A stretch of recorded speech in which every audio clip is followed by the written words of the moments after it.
नागदा में लंबे समय से मांग उठ रही है कि भारी वाहन व उद्योग के वाहन शहर में प्रवेश न करें। इसके लिए एक नीति बनाई जानी चाहिए, जिसके लिए नागदा अनुविभाग अधिकारी और ट्रांसपोर्ट व्यवसाय से जुड़े लोगों की एक बैठक सर्किट हाउस में आयोजित की गई।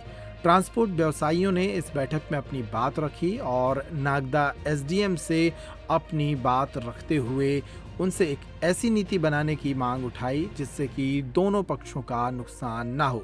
नागदा एसडीएम ने व्यापारियों से सुझाव मांगे। इस बैठक में अपनी परेशानी भी एसडीएम और अधिकारियों को ट्रांसपोर्टर्स के द्वारा बताई गई।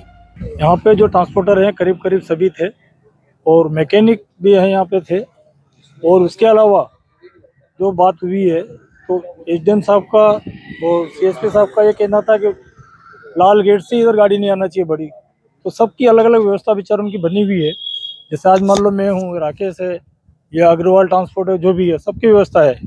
हम लोग इनके लिए बात जरूर रखी हमने, मैकेनिक के लिए, कि इनकी जगह चाहिए, बना के दे, गवर्नमेंट बनाए, नगर पालिका बनाए या कहीं भी सरकारी जगह वहाँ दे। और ट्रांसपोर्ट का वैसा ही तरीका सही वही कहलाया जाता है। जैसे इंदौर में ट्रांसपोर्ट नगर बना हुआ है, रही बात उज्जैन में भी बना हुआ है। और इंदौर के अंदर पहले, बहुत पहले, मान के चलो मैं 17-18 साल की उम्र थी जब मैंने ट्रक लिया था, जब केवो कंपाउंड में चलती थी गाड़ी।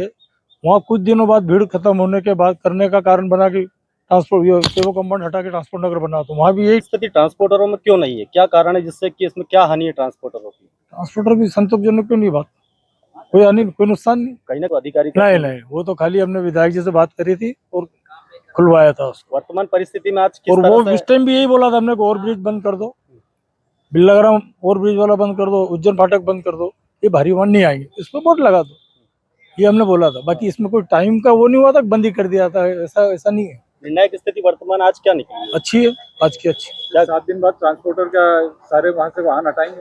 नहीं, ट्रांसपोर्टर के वाहन तो जिसका काम होगा वो तो वहाँ खड़ा ही रहेगा, और नहीं होगा काम भी तब ट्रांसपोर्टर के पास गाड़ी जो अगर उधर से घूम के आती है तो हमारा भी नुकसान होता है। हमारी गाड़ी भर के आ रही है तो जाएगी, बाकी जो रात रुकती है खाली आदिवासी एरिया के लिए, वो गाड़ी ट्रांसपोर्ट के आगे खड़ी रहती है। कहीं ना कहीं आपने मैकेनिक घाटा ये है कि मैकेनिक की दुकान है, नगर पालिका ने दुकान दे रखी है, और टायर की दुकान है।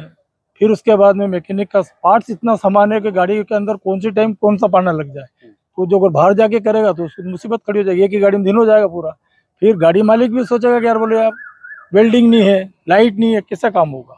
ये सारी व्यवस्था भी इनकी जमी हुई, उसको बनाने में 1-2 साल तो लगेंगे।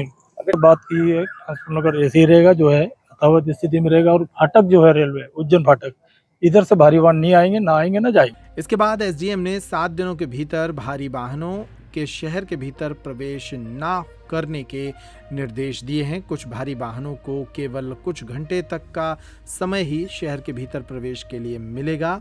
नागदा अनुविभाग अधिकारी के मुताबिक रात 10 बजे से सुबह 6 बजे तक खाद्यान्न किराना व्यापारियों के भारी वाहनों को छूट मिलेगी और शेष वाहनों का शहर में प्रवेश वर्जित होगा। हमारे द्वारा ट्रांसपोर्टर और उद्योग समूह के अधिकारी कर्मचारियों की बैठक आयोजित की गई थी, जिसका मूल उद्देश्य था कि भारी वाहनों का शहर में प्रवेश को रोका जाए ताकि शहर की यातायात व्यवस्था सुदृढ़ हो सके, साथ ही जन सामान्य को सुरक्षा प्राप्त हो सके। सर, लगातार पिछले कई सालों से ये समस्या रही है, हमेशा प्रशासन इसके लिए कोशिश करता है, लेकिन फिर देखा जाता है कि हमेशा ये चीज़ वापस ठंडे बस्ते में चले। क्या इस बार प्रशासन कोई सख्ती करेगा? बिल्कुल, इस बार हमारी बातचीत हुई है और अगर ऐसा आवश्यकता लगी तो हम सख्ती से भी इस बात को हम रोकेंगे। सर, तो क्या निर्णय लिया गया? निर्णय ये है कि उद्योग समूह की ओर जाने वाले सारे भारी वाहन रिंग रोड के माध्यम से अथवा खाचरोद की ओर से आने वाले वाहन चंबल मार्ग के माध्यम से फैक्ट्री एरिया में जाएंगे। और इसके अलावा जो हमारे किराना व्यापारी हैं, किराना व्यापारियों के सामान लेकर जो वाहन आते हैं, वो शहर के बाहर चाहें तो एक स्टॉप पॉइंट या ड्रॉप पॉइंट टाइप का बनाकर दिन में वहाँ से छोटे वाहनों के माध्यम से अपना माल को अंदर ला सकते हैं। तो यदि ऐसी आवश्यकता है कि रात में या उनकी दुकान तक उनके वाहन का जाना आवश्यक है तो रात्रि 10 बजे से सुबह 6 बजे तक वो अपने माल की लोडिंग अनलोडिंग कर सकते हैं। सर, ये व्यवस्था कब तक चालू करने की? अभी इन लोगों को अपनी व्यवस्था बनाने के लिए हमारे द्वारा 7 दिन का समय दिया गया है और 7 दिन बाद हम इसको सख्ती से लागू कराने का प्रयास करेंगे। सर, एक बात और है सर कि बिल्कुल उसको भी रोकेंगे। अगर भारी वाहन शहर के अंदर से प्रवेश बंद करेंगे तो उसमें ये सारे वाहन भी इसके अंदर शामिल रहेंगे। सर, आगामी दिनों में बसों को लेकर भी कोई कार्य योजना है क्या? उसके संबंध में अभी जनप्रतिनिधियों और नगर पालिका के प्रतिनिधियों से बातचीत करके उसके संबंध में जो भी उचित निर्णय होगा हम लेंगे। सर अभी ट्रांसपोर्टर में किस यहाँ पर आपकी बैठक? ट्रांसपोर्टरों का कहना यह है कि अभी रिंग रोड पर उनके लिए पर्याप्त व्यवस्थाएं नहीं है।